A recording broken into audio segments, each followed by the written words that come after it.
When you read "Slaves, obey your masters," your mind likely jumps to the horrific, race-based chattel slavery of the American South. But that is a profound and critical misreading of the first-century Roman world. This system, known as bond servitude, was primarily a debt-based economic reality.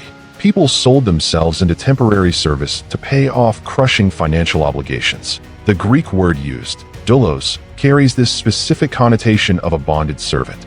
Paul's instructions in Ephesians 6 verses 5 to 9 were not a divine endorsement of the institution itself. They were a survival strategy for a vulnerable population trapped within a rigid imperial system. This command was about navigating an unchangeable structure with wisdom and integrity.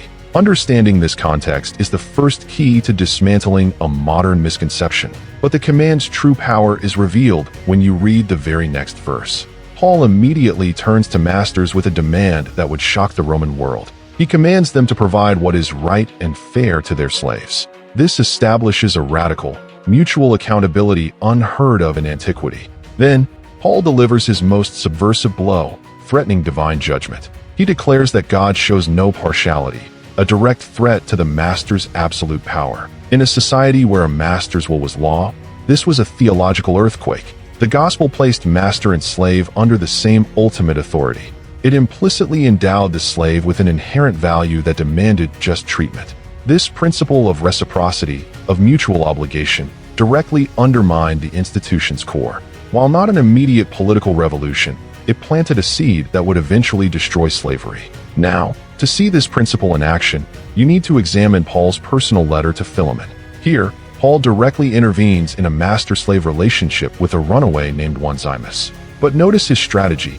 Paul, an apostle with authority, does not issue a command. Instead, he makes a radical appeal on the basis of love. He writes, "I appeal to you for my child, Onesimus, whose father I have become." Paul sends this former slave back, not as property, but as a beloved brother.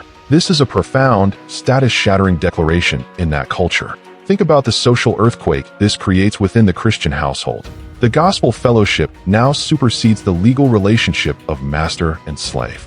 Paul's entire approach is to subvert the system through transformed relationships. He treats Philemon not as a master to be ordered, but as a brother to be persuaded. This case study proves the commands were a starting point for internal revolution. The goal was never to sanctify slavery, but to dismantle it with spiritual power.